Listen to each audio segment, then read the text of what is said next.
Ladies and gentlemen, good morning. Thank you very much for joining us relatively early on the second day of the forum. We know that we've given you a lot of food for thought yesterday. A little bit of a headache here and there towards the end of the day, no doubt.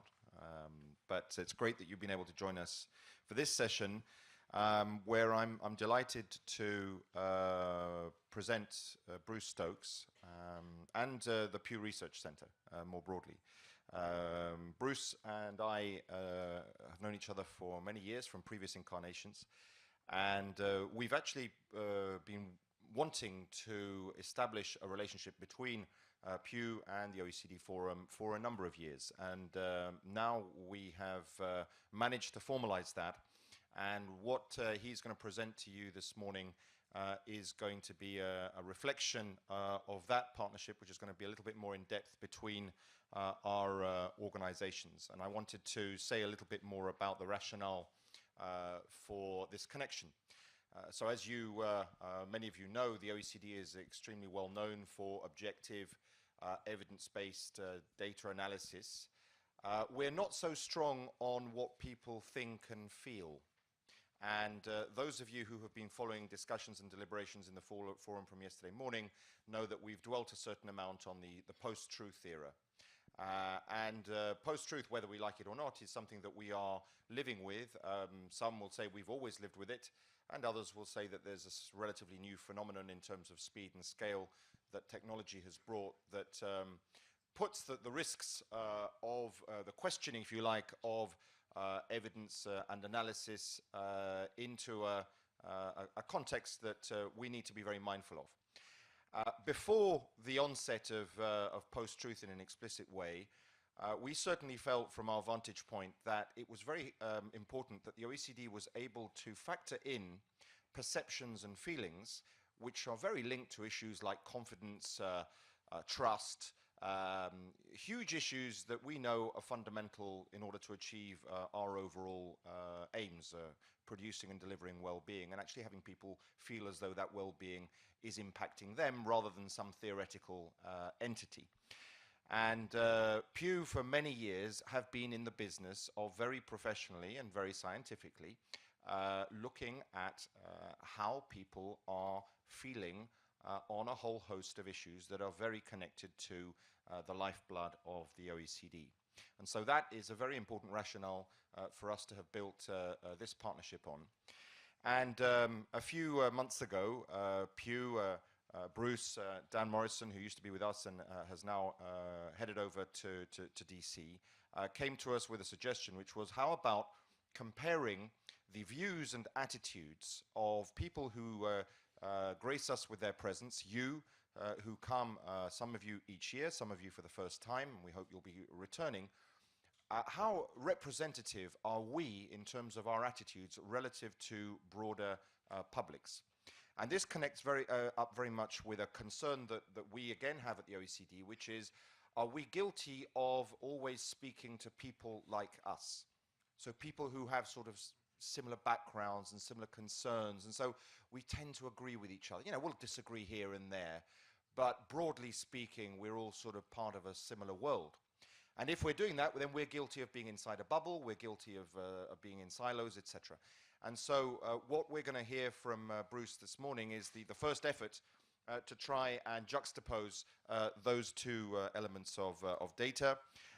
Bruce is, beyond his role at Pew, he is a fellow at the German Marshall Fund. This is super appropriate because, as you know, we're celebrating 70 years of the Marshall Plan. In normal circumstances, I'm not a big one for anniversaries. The OECD is. I'm personally not so big for every anniversary. But the Marshall Plan, at this point in time, when international cooperation is being questioned in many quarters, it is very important to remember some of these foundations. And so the fact that Bruce has affiliations of that type make it even more relevant for us to be hearing from him this morning. He has a background as a journalist. He just says, if I was still a journalist, there were certain things that I would pick out from this study. He might even mention those. I think there's a certain relief in his voice about not being a journalist anymore. And on that happy note, I will hand over to you.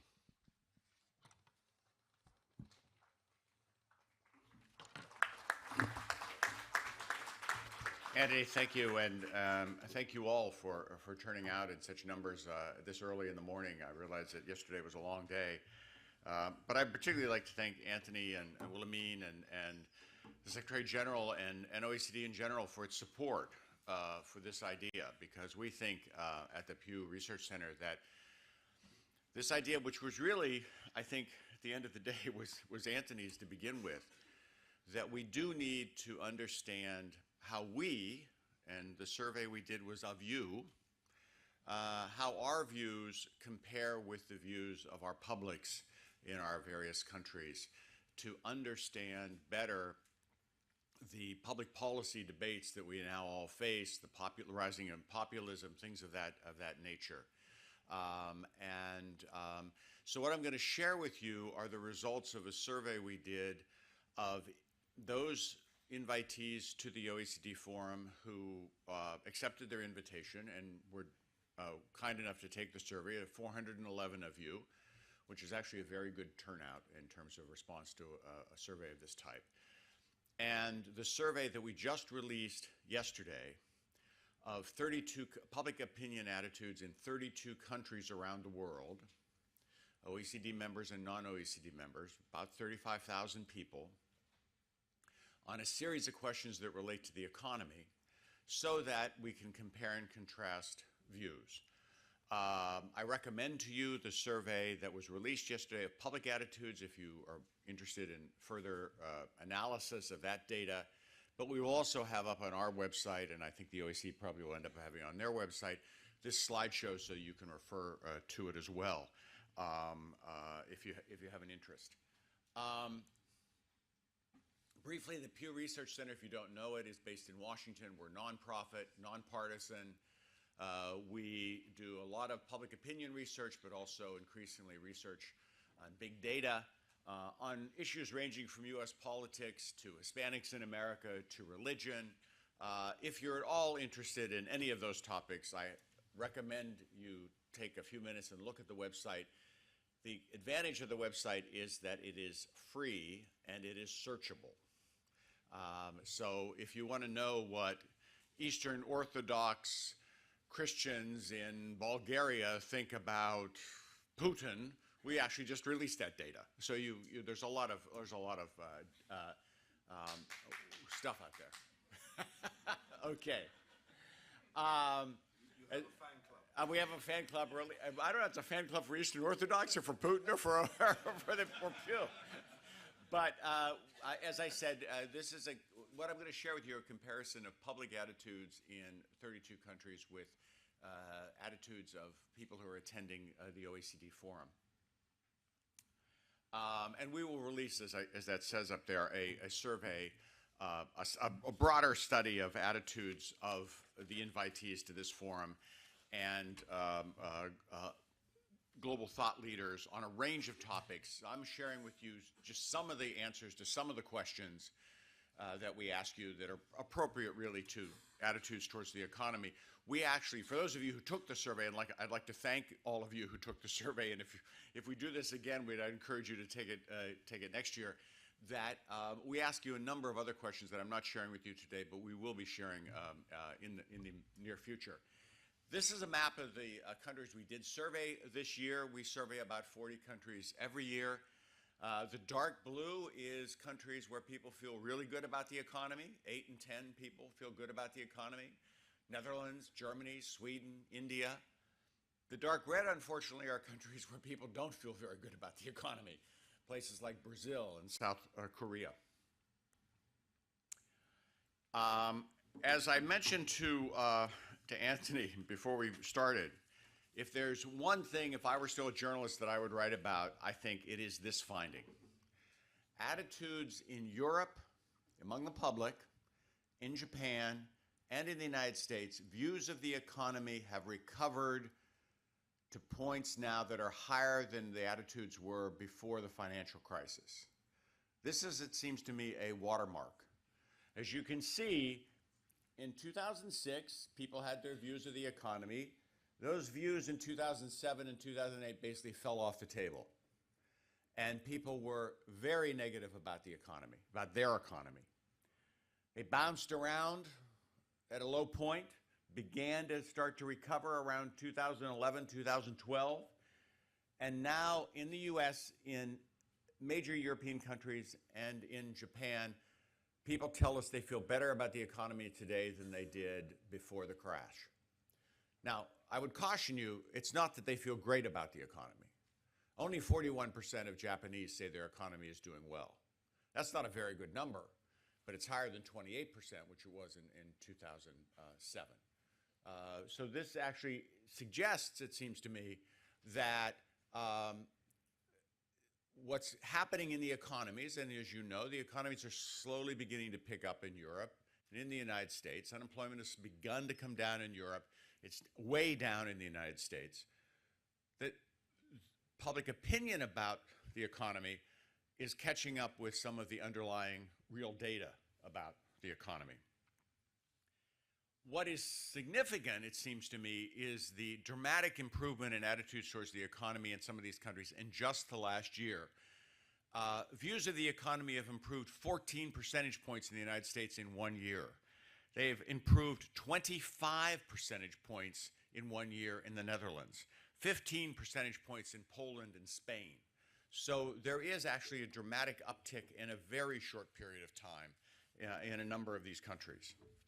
To break it down more broadly, these are among advanced industrial economies.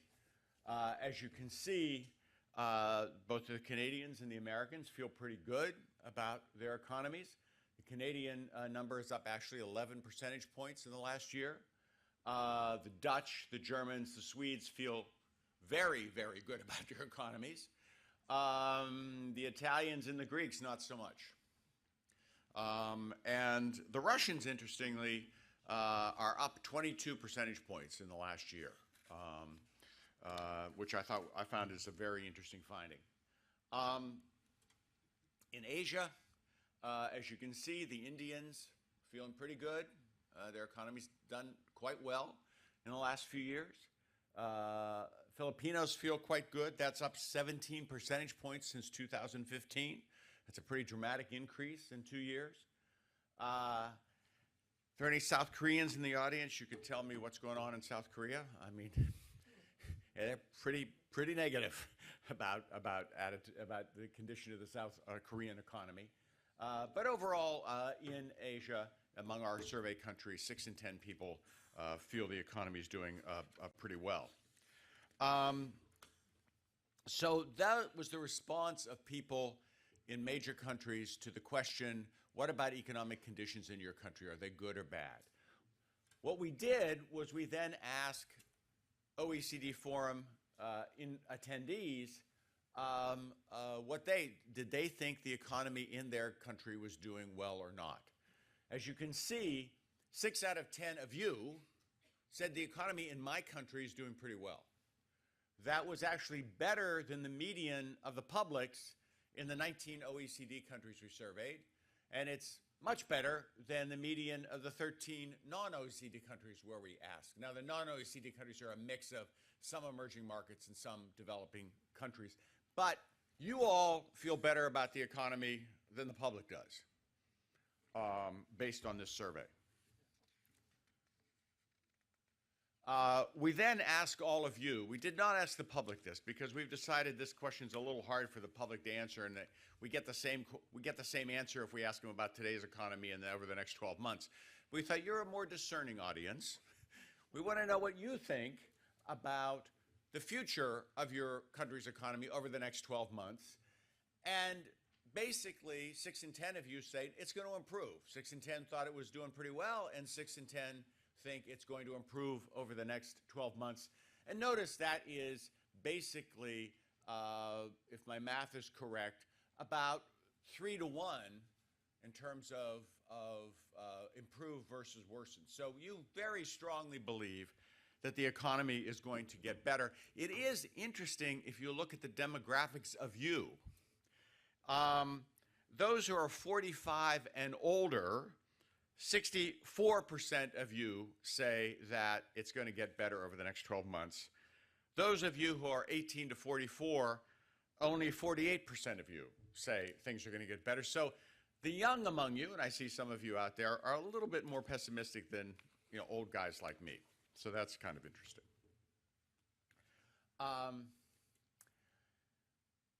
We then ask the publics, and we then ask you a question about children today in your country. Do you anticipate that children today in your country will be better off than, when they grow up, better off financially than their parents?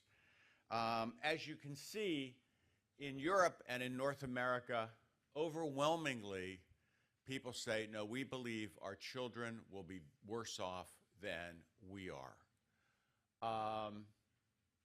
We've seen this finding, I can tell you, ever since the beginning of the financial crisis. There's not a whole lot of data on this question before the financial crisis. So we don't know what people thought about before the financial crisis, although I think the presumption was, because it has been the ethos, especially in the US, but also to a certain extent in Europe, that the future was going to be better than the past, that this is new. Again, we can't prove that, but I think most people, when they see this, they say, oh, this is different, this is new. And what's interesting is it clashes with what people are now saying about the current economy. In the report that you can access online, we compared countries where people said the economy in my country is doing well with the answer to the question, in the same country, do you think kids are going to be better off in the future? And almost to a country, among those countries where people said the economy is doing well, in the Netherlands and in Germany and Sweden, still only a quarter to a third of the population said their kids were going to do well. So there is a disconnect here between perceptions of the current economy and expectations of the future. And I think one of the interesting things to think about, and we don't have any data to prove this, but I think it's a thing we all need to contemplate, is if you don't think your kids are going to be better off, does that change your current behavior? Do you save less? Do you invest less? Do you act differently when you are no longer future-oriented? And one of the conundrums that could pose is, if you act differently, you may in fact make sure that the future is not better than the past. So that's one of the challenges, I think, that this data suggests. Now, this may catch up at some point. It just hasn't caught up since the financial crisis. So this data point, I think, is one to watch very closely. Does, at some point, the public begin to think that the future is going to be good because they think the present is good? Or is there going to be this constant disconnect? I can also tell you that this is highly partisan. Both the attitudes towards the current economy and the attitudes towards the future economy often divide along partisan lines in at least some of the countries. And the best example is the United States. 30% of Republicans in the United States last year thought that the economy was doing well. Only 30%. This year, 2017, 60% of Republicans think the economy is doing well. The economy didn't change very much in the last year. Something else changed. Similarly, when you think about the future, 45% of Republicans say their kids are going to be better off, only 33% of Democrats.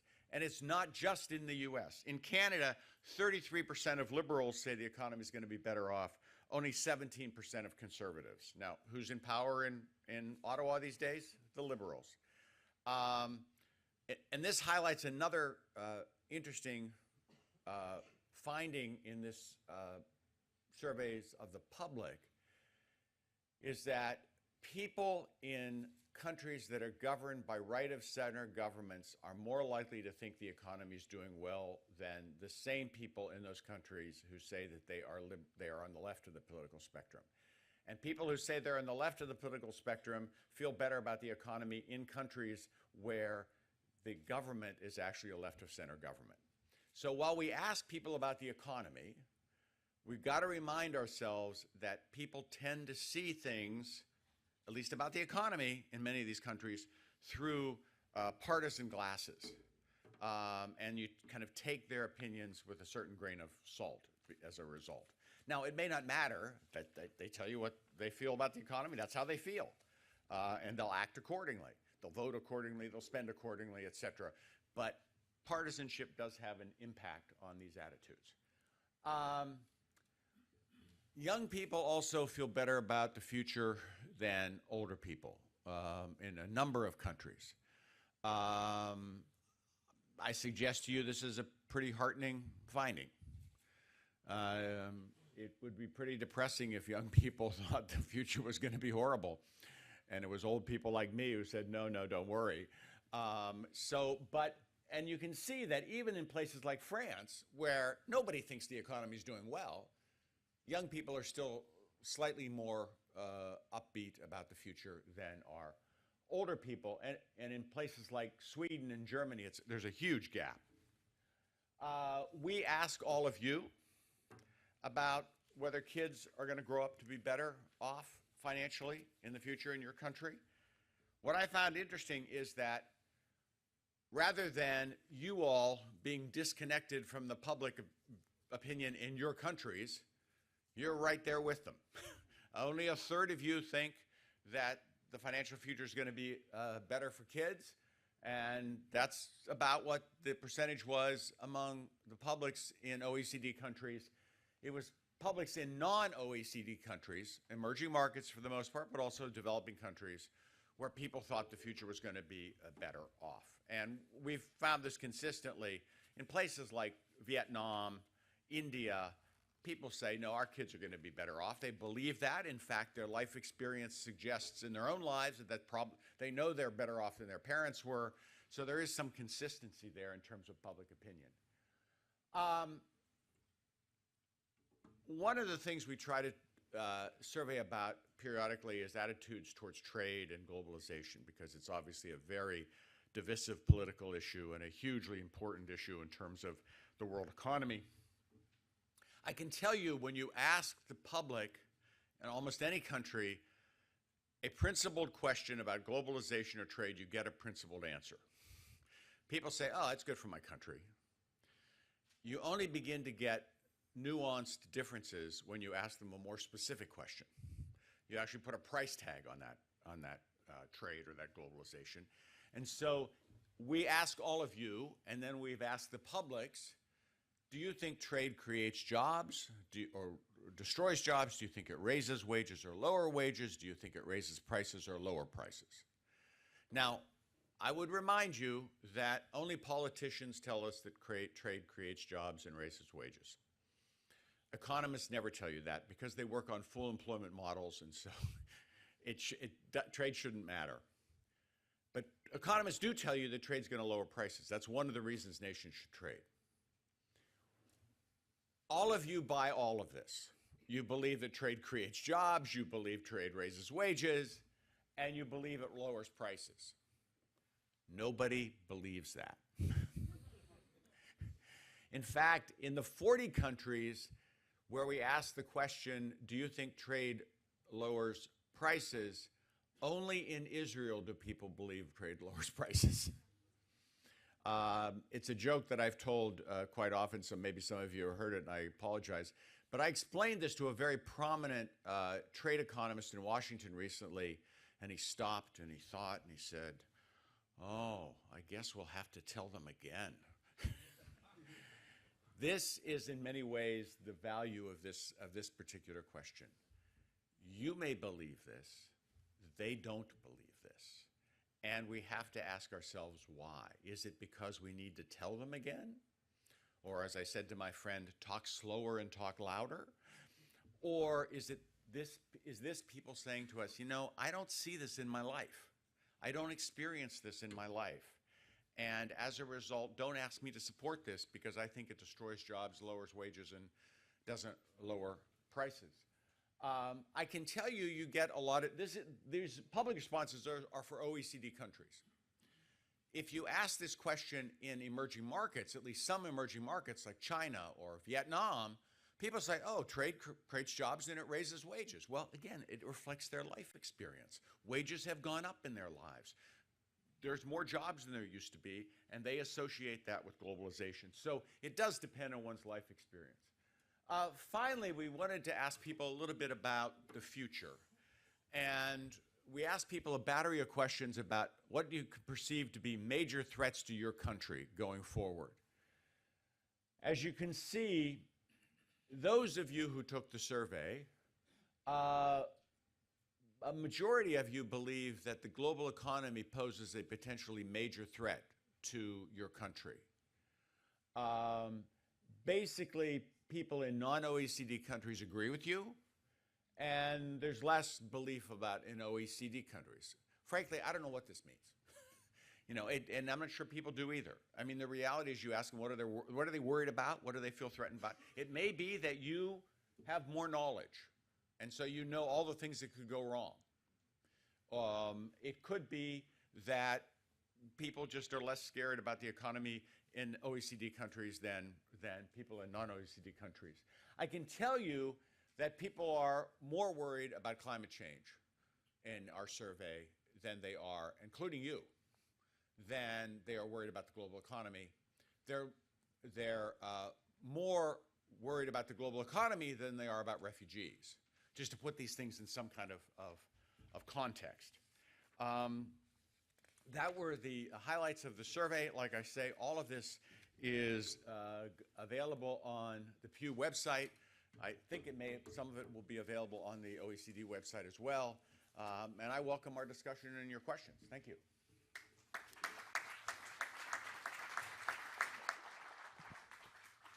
Thank you very much, Bruce. We're operating with Assembly. The hashtag is OECD3 for this room. So if you want to come through with questions or comments, please start raising your hands if you've got issues that you want to raise with Bruce. I'm going to ask, maybe just take the poetic license of being up here. I've got an interesting one in particular. If I look at the views of the current economy diverging broadly, the UK results on that, and I don't know if we can flip back to that slide. I think it was your fourth or fifth slide, where you see the United Kingdom. The current situation in our country is bad, 45%, good, 51%. And then I juxtapose that with the feelings of people in terms of how the next generation will do. And I'm seeing the UK attitudes there are falling off quite markedly relative to other countries, and particularly in terms of those two slides, where 68% are seeing worse off and 24%. I don't know why that may be, if that may have anything to do with certain decisions taken recently. You touched on an important issue, which is people being less future-oriented, and I wondered if you had any insights in terms of the findings that you have here, which are quite stark, both the audience here and the public that has been polled. Is this something that you said? Look, ever since the financial crisis hit, we've been observing these patterns. But is this something now where we're seeing a little bit of a change and a difference? And what are these sort of insights that you might bring in terms of, you said people are being less future oriented?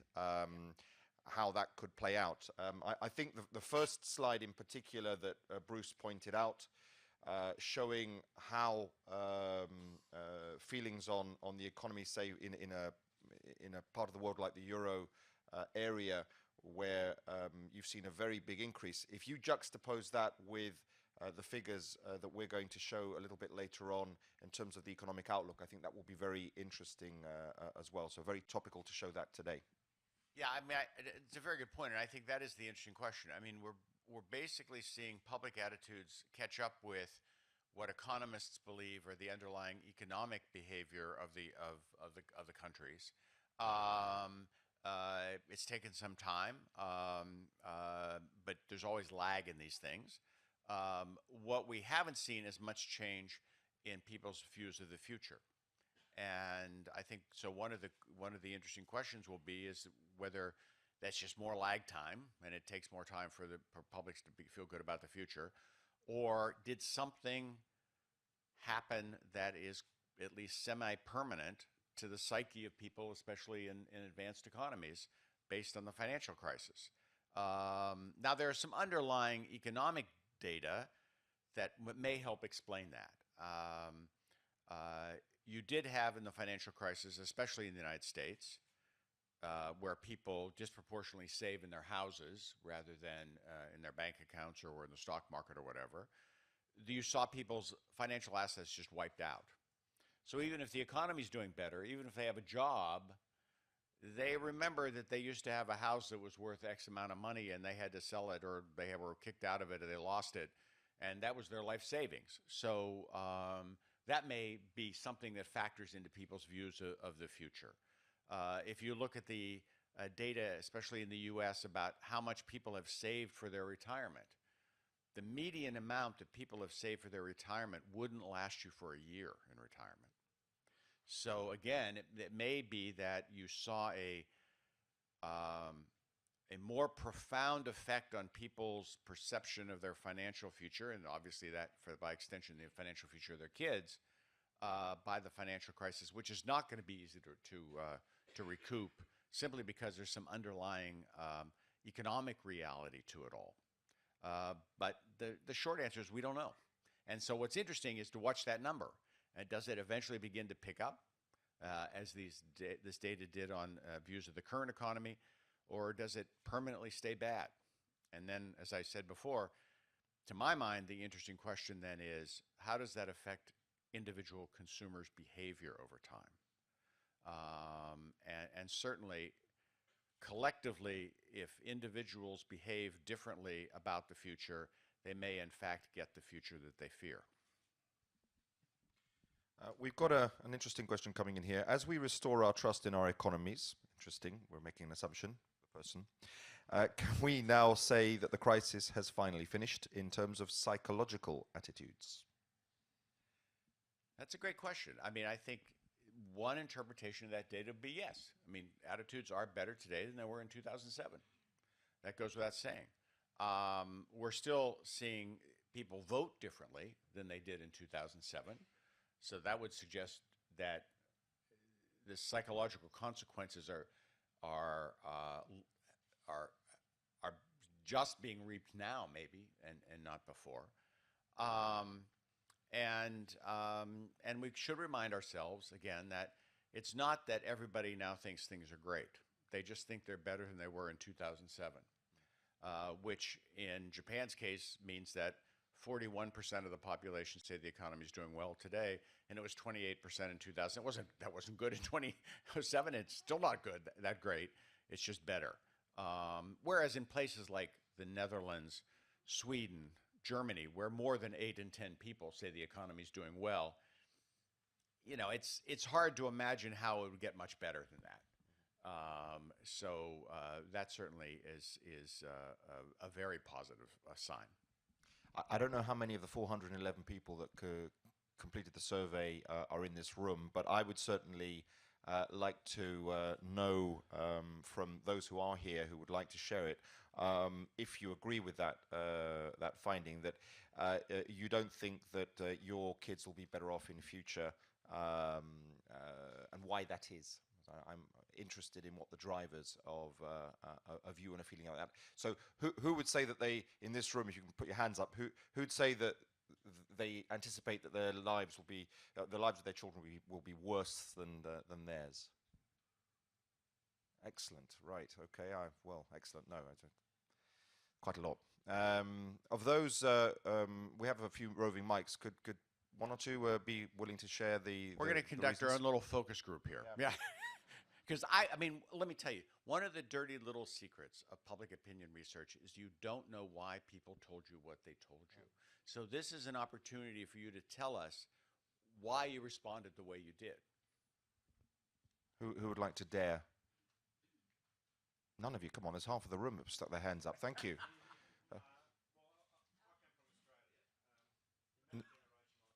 Hang on, the mic so that people can hear you. Yep. Hello? Yeah, Yep, so go I'm from Australia, and in my generation, so I'm 60 years old, and we could afford to buy houses and, you know, own a few houses. but my kids cannot now afford a house, and my eldest son, who's 30, said his greatest worry and desire in life is his worry about being able to afford to buy his own home. Okay. So ability to purchase your house, for example. Lady at the back.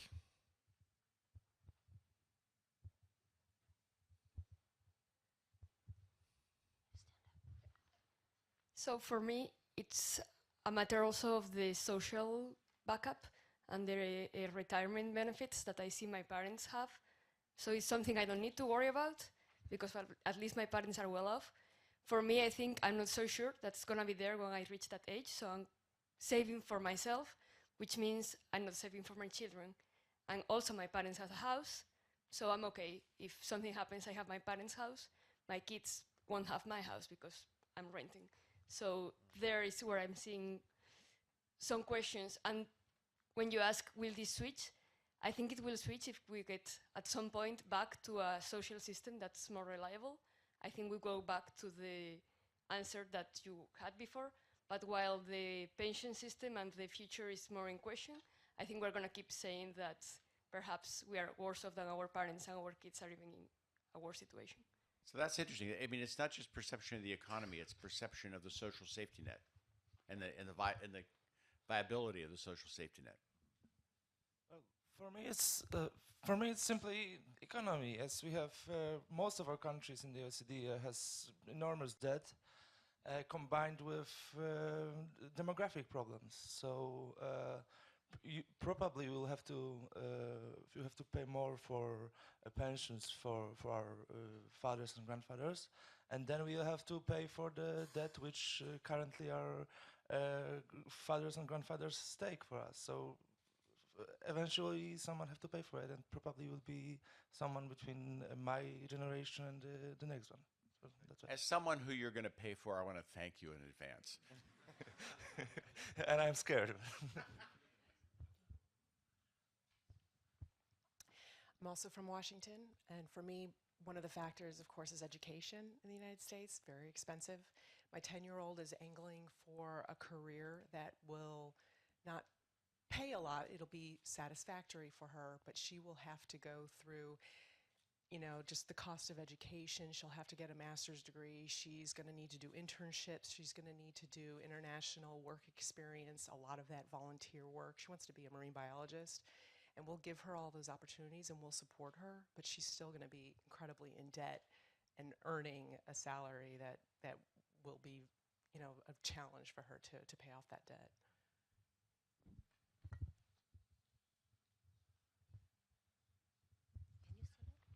Marian from Slovenia. The first reason why I'm pessimistic about my kids or grandchildren, insecurity of jobs. Secondly, inequality question. Even the wages for educated people are relatively falling against the 1% or 10% the richest.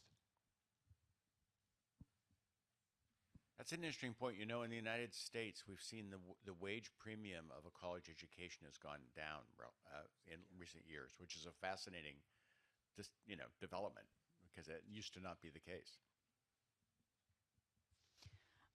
Hans, my thoughts are similar to the gentleman just before. I think it has a lot to do with the precarious nature of the world of work when I look at the future. So even if we see some of the trends that are going on right now in terms of the gig economy, the need to continually reinvent yourself, the need for certain skills, the sort of predominance of AI in the future, it's just with looking forward, you have no sort of idea of what the world is going to look like and how to prepare your children for it. I think that's what makes me most sort of nervous about the future for the children. There's an interesting disconnect or dissonance in public views in the United States about AI and robotics. I mean, you can't get too specific in public opinion polls about this simply because people don't understand what it means that much. But we have asked and done some work on this, and basically people are very concerned about the impact of artificial intelligence and robotics on work life going forward. But they say it's not going to affect them. So there is this kind of, it's going to hurt somebody out there. I think it's a bad thing, but I'll be okay. And the interesting thing will be how those people may react if they aren't okay. Maybe they will be okay. Maybe they're right. But I think politically, that's one of the interesting questions going forward. If we saw this huge populist reaction against globalization, why do we assume there won't be a populist reaction against job losses if we get the kinds of job losses that the OECD and others have projected might be the case going forward? Because those will be different people. They won't be manufacturing workers who are voting populist. It'll be the cashiers and the truck drivers and people like that who will be equally upset if they lose their jobs. Let's be real about that. The OECD's findings are less stark than those of others, at least in terms of job losses. There's a study that was carried out by Oxford University, which was anticipating somewhere in the region of 40%. We're a lot more sanguine. It's about 9 or 10%. Now, what that means about one and the other, I don't know.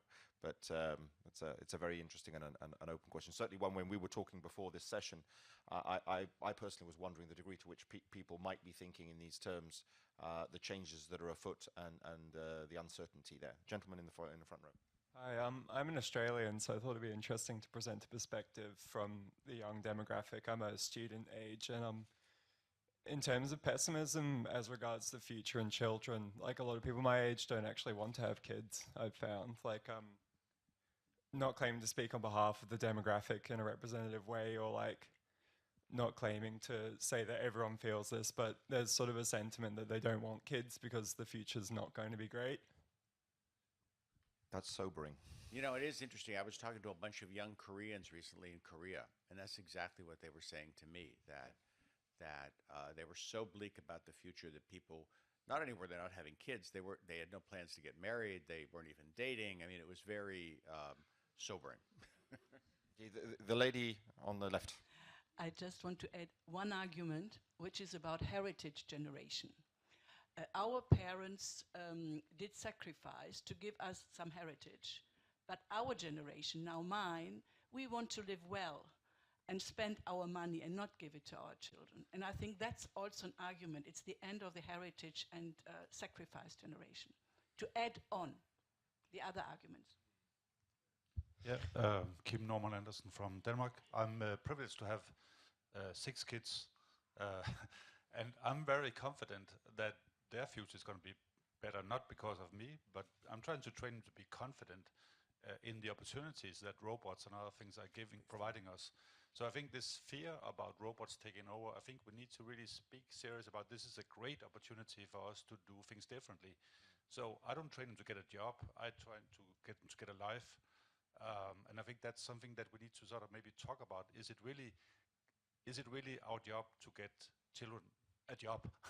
I mean, if we have all this possibility, AI, robots, whatever, why is it that we need to get people into like 9 hours work a day and get home and be tired or whatever? We have so many opportunities. So I think that's one thing, like our school system is ruining that confidence. We are testing them and all kind of things and never learn how to live a happy life. So I think that's really sort of, at least in the privileged part of the world, that should be a possibility to shift sort of gear. So I put up a tweet that maybe we should shift the agenda and not talk about economic growth, but about life growth or happiness growth or whatever, something differently, because we're going to lose that battle if we just talk about jobs, in my view. But it's a great perspective from what many surveys show is the happiest country in the world. Yeah, you're definitely a candidate for our Better Life Index. We will get you later to fill it in and put the positive numbers up.